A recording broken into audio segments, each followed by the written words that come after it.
নমস্কার বন্ধুরা, তোমরা দেখছো তোমাদের ইউটিউব চ্যানেল জীবন দর্শন। জীবন দর্শনের আরও একটি ভিডিওতে তোমাদের স্বাগত জানাই। আশা করব প্রত্যেকে ভালো আছো আর সুস্থ আছো, ভিডিওগুলো দেখছো এবং নিজেরা পরিবারকে নিয়ে খুশিতে আছো। ভালো থেকো। আর হ্যাঁ, আর একটা কথা, আগামীকাল রথযাত্রা, তাই রথযাত্রার আন্তরিক শুভেচ্ছা ও অভিনন্দন জানাই প্রত্যেককে। বড়দের আমার শ্রদ্ধা এবং প্রণাম জানাই। প্রত্যেকে এই দিনটা কাজে লাগাও। এই দিনটা অত্যন্ত ভালো। আমাদের হিন্দু শাস্ত্র মতে এই দিনটা কিন্তু অত্যন্ত পজিটিভ দিন হিসাবে গণ্য করা হয়, অর্থাৎ যেই কাজই আমরা এই দিনটায় করি সেটাই কিন্তু সাকসেস হওয়ার সম্ভাবনা থাকে। তাই আজকে আমার বিষয় এটা নিয়ে এই উপরেই থাকবে যে রথযাত্রার দিন আমরা কিভাবে কাজ করতে পারি এবং কি করতে পারি। এটা হয়তো জ্যোতিষের একটা পার্ট নয়, তবুও কিছুটা অবশ্য বলতে পারো, যেহেতু মাইথোলজি এটার সঙ্গে যুক্ত আছে, তাই কিছুটা অবশ্যই পার। আমরা কিভাবে এই দিনটা পালন করতে পারি জীবনে সুখ শান্তি আনার জন্য। আমি এক এক করে এই জিনিসগুলো বলতে থাকি, তোমরা বুঝতে পারবে। তো রথযাত্রা আমরা জানি যে 7 তারিখ অর্থাৎ 7ই জুলাই এই রথযাত্রা পড়েছে, রবিবার। কি করা যায় এই দিনে? এই দিনে মূলত আমরা হিন্দু শাস্ত্রে পঞ্জিকা অনুযায়ী আমরা বলতে পারি এই দিনটা কিন্তু অত্যন্ত শুভ দিন। তাই গৃহ নির্মাণ করা যায় এই দিনটায়। এই দিনে ভিত পুজো করা যায়। এই দিনে নতুন কোনো কারখানা খোলা যায়, বিভিন্ন ব্যবসা শুরু করা যায় এই দিনে, বিভিন্ন গাড়ি বাড়ি এই সমস্ত কেনা যায়। এই এই দিনটা তোমরা যদি এই জিনিসগুলো করো তাহলে সেটা অক্ষয় হয়ে থাকে এবং সেটা ভালো ফল দেয়, ভবিষ্যতে ভালো থাকে। তো কিভাবে শুরু করব আমরা এই দিন? আমি নেক্সট পয়েন্ট যদি আলোচনা করি, এই দিনটা আমরা কিভাবে কাটালে আমরা বেশি ভালো রেজাল্ট পাবো সেই নিয়ে আজকে আলোচনা করি। প্রথমে বলবো হিন্দু শাস্ত্রের সব থেকে পবিত্র যেটা আছে সেটা বলে সকালবেলা উঠে গঙ্গা স্নান করতে যাও। গঙ্গা স্নান করে সূর্য অর্ঘ্য দাও এবং নিজের নিত্য পুজো করে বাবা মাকে অবশ্যই প্রণাম করো। যদি এই জিনিসটা করা যায়, গঙ্গা প্রণাম করে গঙ্গা স্নান করে সূর্য অর্ঘ্য দিয়ে যদি তোমরা এই কাজটা করতে পারো তাহলে অনেক বেশি শুভ ফল তোমরা শুরু করতে পারবে। এবার সব জায়গায় তো গঙ্গা নিশ্চয়ই হয় না, তোমরা নিশ্চয়ই জানো। সেক্ষেত্রে তোমরা কলের যে জলটা, একদম প্রথম সকালের যে কলের জল, সেই জলটা তুলে তার মধ্যে 3টে তুলসী পাতা দিয়ে তোমরা স্নান করতে পারো। নিজের মনস্কামনা জানিয়ে এতে কিন্তু অনেক বেশি ফল পাওয়া যায়, ভালো হয়।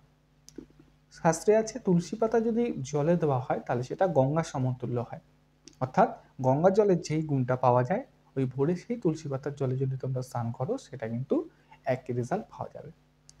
তো এই স্নান সকালবেলা করলে, করার পরে বাড়িতে যদি কোনো ঠাকুর থাকে, যদি রাধাকৃষ্ণ থাকে অবশ্যই তার জন্য নিত্য প্রয়োজনীয় 5 রকম মিষ্টি নিয়ে আসবে এবং বিভিন্ন যে কলা বলা হয়, কলা এবং চিনি অবশ্যই একটুখানি দান করবার চেষ্টা করবে এই দিনটায়।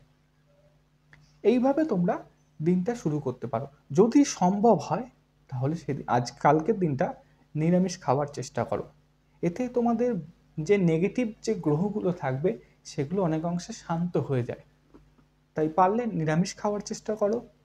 আর নচেত যদিও বা না পারো তাহলে তো তোমরা যেরকম চলছো সেরকম, হয়তো সবার পক্ষে এটা সম্ভব হয় না, তাই আমি কথাটা বললাম। কিন্তু যদি সম্ভব হয় অবশ্যই কিন্তু কালকে নিরামিষ খাওয়ার বিধান আমি দিতে পারি। তো এইভাবেই সকালবেলাটা তোমরা শুরু করো। তারপরে সন্ধেবেলা বা বিকেলবেলা যখন রথ বেরোচ্ছে, এই সময়টা তোমরা কি করো, ঠাকুর দেখো, রথের ওপরে অধিষ্ঠান করা জগন্নাথ, বলদেব এবং সুভদ্রা যারা আছেন তাদেরকে দেখো। এই দৃষ্টি এইভাবে যদি তোমরা দেখতে পারো রথের ওপরে চলমান এই ঠাকুর, তাহলে তোমাদের অনেক জন্মের পাপ নষ্ট হয়। পাপ যে ফল, সেটা অনেক জন্মের পাপ ফল কিন্তু নষ্ট হয়ে যায়। তারপরে তোমরা সেই রথের দড়ি টানতে পারো। সেই দড়ি টানলে কথিত আছে জীবনে সুখ সমৃদ্ধি ভরে ওঠে। সেখানে তোমরা চিনি কলা দিয়ে ঠাকুরকে পুজো করো, এতেও তোমাদের ভালো হবে।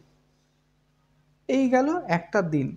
এবার জ্যোতিষের মতে কিছু আমি উপায় বলবো বা কিছু টোটকা বলতে পারো, সেটা বলবো। এটা যদি তোমরা করতে পারো এবং 1 বছর যদি এই জিনিসটা রেখে দিতে পারো তাহলে কিন্তু সকল দিক থেকে ভালো হয়। তোমরা হয়তো জানো অনেকের বাড়িতে অনেকে ঠাকুর দাদুমা বা যারা আছেন তারা অনেকে কথা বলে যে বাড়ি আমাদের বন্ধ করা ছিল সেটা ক্ষতি হয়ে গেছে বা বাড়িতে কোনো অপদেবতা এসছে। তো এইটা যদি কাটাতে চাও তাহলে তোমরা একটা কাজ করতে পারো। অবশ্যই রথ যে টানছো তোমরা, এই রথের জগন্নাথ বলদেব সুভদ্রার যে রথ আছে সেখান থেকে যদি একটু দড়ি নিয়ে আসতে পারো ছিঁড়ে, সেই দড়িটা বাড়ির ঈশান কোণে যদি পুঁতে দিতে পারো, বাড়ি কিন্তু বন্ধ হয়ে যায়। অপমৃত্যু বা অপদেবতার আগমন সেই বাড়িতে আর হতে পারে না। জগন্নাথ তাদের আটকে দেয়। এই একটা প্রতিকার বললাম।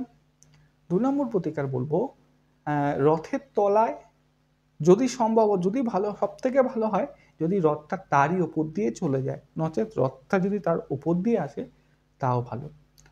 রথের তলায় একটা পয়সা আর পারলে একটা লেবু তোমরা দিয়ে দিতে পারো এবং নিজের মনস্কামনা বলে সেই টাকাটা যদি রথের চাকা ওপর দিয়ে চলে আসে, যদি তোমরা পরে সেই টাকাটা পাও তাহলে কিন্তু সেই টাকাটা অবশ্যই নিজের ক্যাশ বাস্কে রেখে দেবে।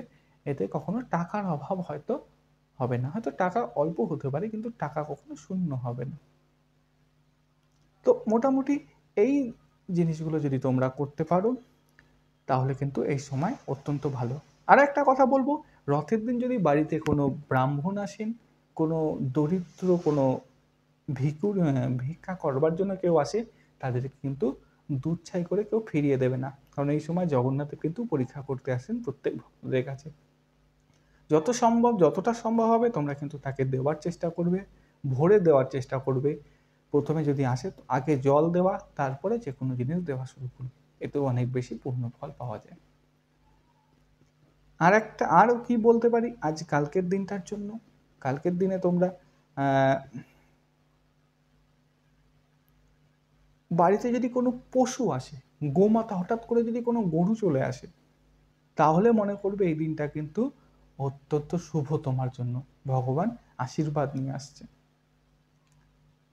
তো তাদের কিন্তু ফিরিয়ে দেবে না। গরু হোক, কোনো কুকুর হোক, কোনো পশু পাখি হোক, কাক হোক, যেই হোক, তাদেরকে ফিরিয়ে দিও না।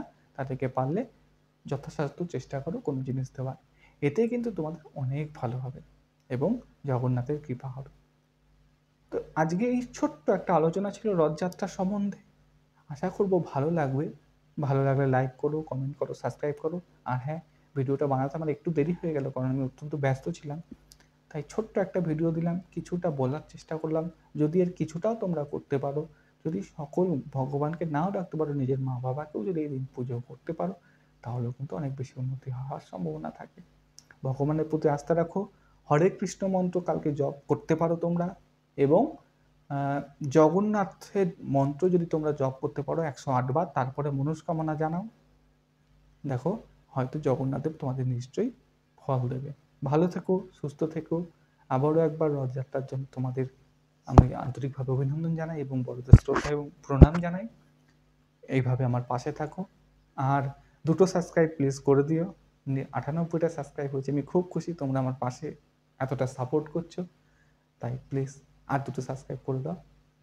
চলো টাটা, শুভরাত্রি, কালকের দিনটা ভালো কাটুক।